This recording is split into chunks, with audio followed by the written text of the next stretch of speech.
Shalom saudara-saudara, mari kita mengingat-ingat, bernostalgia sebentar ya, dengan mengingat-ingat bagaimana kita dulu bisa menjadi seorang Kristen.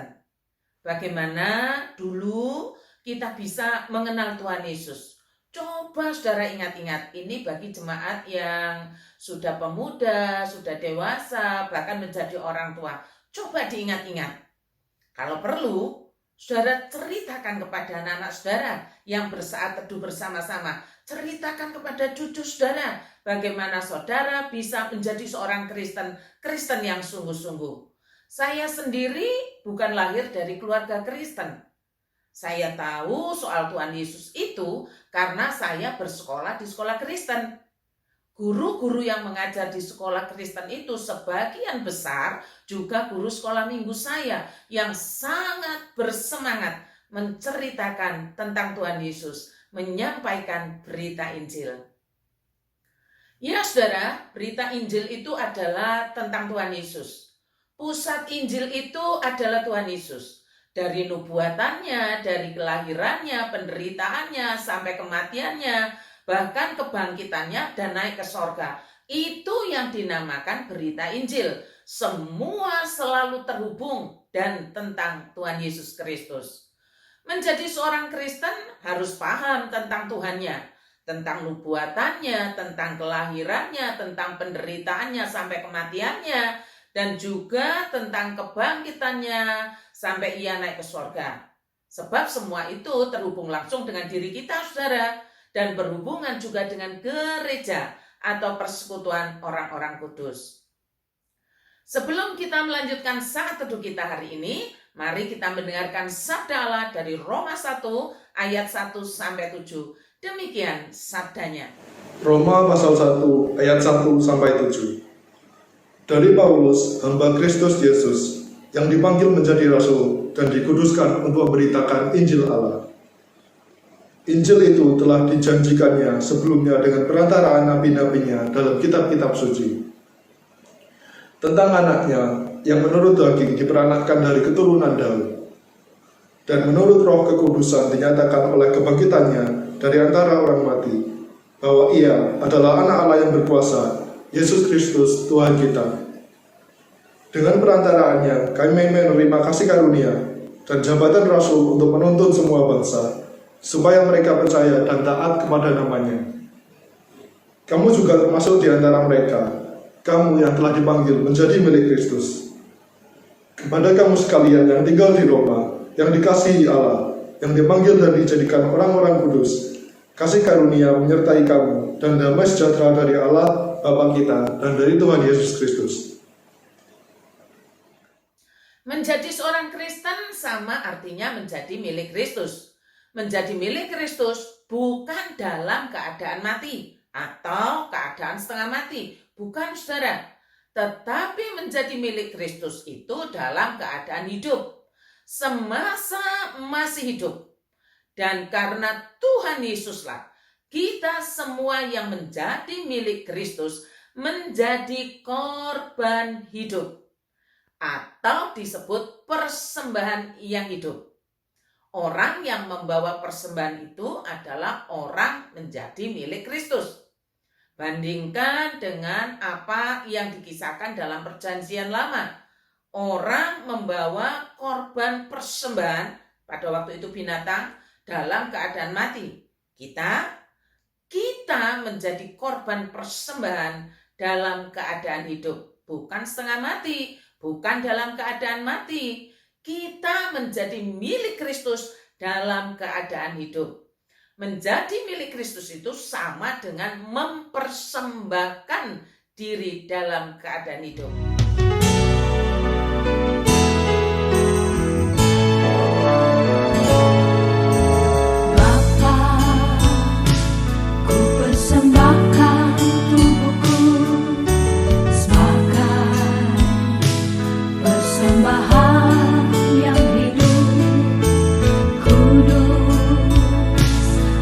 Berkenan padamu, sebagai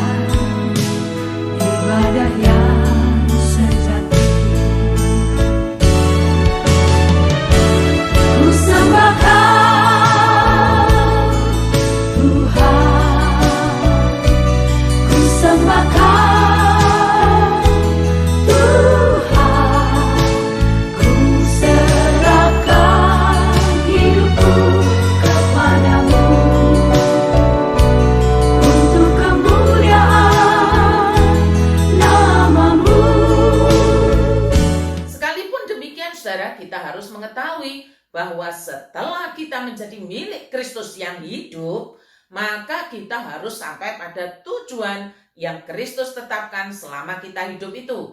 Jadi, menjadi Kristen, menjadi milik Kristus, sama dengan mempersembahkan diri dalam keadaan hidup.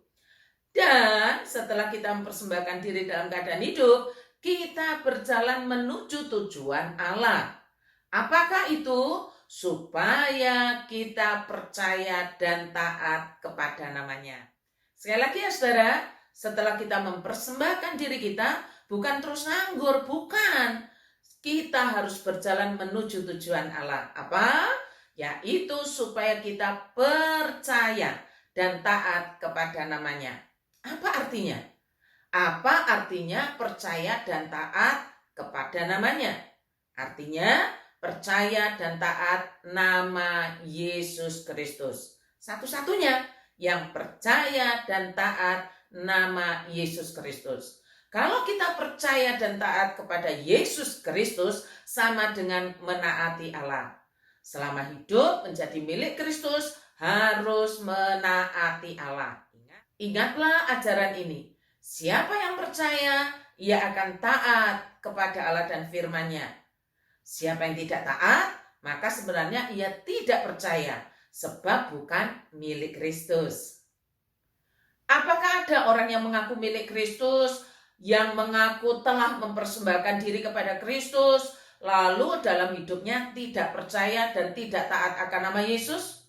Atau setelah mempersembahkan dirinya, dia mengaku mempersembahkan dirinya, dia mengaku menjadi milik Kristus, lalu tidak menaati Allah? Jawabannya banyak, bukan hanya banyak, bahkan sangat banyak. Kita tentu bertanya, kok bisa? Jawabannya bisa. Dari mana? Sebab pengertiannya salah dan tidak mengikuti apa yang Tuhan ajarkan dalam firman-Nya. Mengakui iman Kristen bukan hanya mengetahui dengan kepala saja atau mengatakan setuju dalam hati saja. Iman Kristen itu masalah percaya dan taat. Iman Kristen adalah percaya dan taat. Tindakan iman itu adalah taatnya akal budi kepada Allah yang memberikan wahyu. Dan itu menghasilkan ketaatan kepada kehendak Allah. Ketaatan seperti itu adalah sebuah keharusan. Tunduknya akal budi kepada Allah karena diterangi oleh firman, bukan oleh karena yang lain seperti mimpi soal Yesus, diberikan penglihatan, bukan. Tunduknya akal budi kepada Allah itu karena diterangi oleh firman, oleh berita Injil Yesus Kristus. Saya ambil contoh dari Roma 12 ayat 1 sampai 2 ya. Milik Kristus pasti saudara, mempersembahkan tubuhnya. Artinya mempersembahkan seluruh hidupnya kepada Allah sebagai persembahan yang hidup, yang kudus, dan yang berkenan. Pasti. Tindakan itu pasti dalam hidupnya. Artinya posisi kita sekarang dan semua yang kita miliki adalah milik Kristus. Saya ulang ya saudara. Posisi kita sekarang dan semua yang kita miliki adalah milik Kristus. Bukan milik saya lagi, bukan milik saudara lagi. Diri saudara bukan milik saudara lagi. Diri kalian anak-anak bukan milikmu lagi, tapi milik Allah. Bahkan apa yang kita semua miliki itu miliknya Allah, bukan milik kita. Semua yang ada pada diri kita, pada diri saudara, pada diri saya, pada diri anak-anak, semuanya milik Allah. Hanya Allah masih mempercayakan kepada saudara, Allah masih mempercayakan kepada kalian untuk mengelola dan mengaturnya. Diberi kepercayaan oleh Allah untuk mengatur dan mengelola. Pertanyaannya sekarang, suatu saat jika berkata pada saudara begini, hai Jeremy, saya pakai nama Jeremy ya karena bagian yang baca Alkitab hari ini. Hai J, bawaan semua yang ada pada dirimu. Misal loh saudara, jika bahkan dirimu sekaligus ke suatu tempat yang akan kutunjukkan kepadamu. Saya mencoba meletakkan berdampingan sama seperti ketika Allah berfirman kepada Abraham untuk membawa Ishak. Kali ini saya memakai JJ membawa dirinya sendiri. Dan Tuhan berkata begini saudara, sebab hari ini aku akan mengambil semuanya dan meminta pertanggungan jawabanmu. Bagaimana respon saudara? Bagaimana respon JJ? Bagaimana respon anak-anak?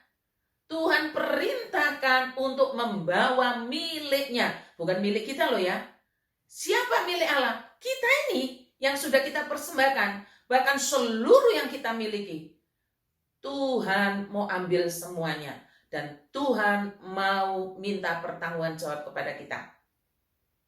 Semoga masih ada waktu ya saudara untuk mereformasi iman percaya kita. Iman Kristen itu adalah masalah percaya dan taat. Tindakan iman itu adalah taatnya akal budi kepada Allah yang memberikan wahyu, yang menghasilkan ketaatan pada kehendak Allah. Sekali lagi, saudara dan saya harus sampai pada tunduknya akal budi yang menghasilkan ketaatan. Ketaatan seperti itu adalah keharusan. Iman itu memilih taat kepada Allah. Tuhan Yesus memberkati kita sekalian. Mari kita berdoa. Terima kasih Tuhan untuk firman-Mu hari ini. Hamba diingatkan oleh ajaran persembahan dan ajaran menjadi hamba yang baik dan setia. Di satu sisi kami adalah milik-Mu dalam keadaan hidup. Di sisi yang lain Tuhan mempercayakan milik-Mu kepada kami untuk kami kelola dan akhirnya kami harus bertanggungjawabkan. Terima kasih Tuhan. Berkatilah gereja-Mu dengan berkat surgawi yang berlimpah-limpah. Berkat firman yang mengubahkan hidup kami, mereformasi kami. Dalam nama Tuhan Yesus kami berdoa. Amin.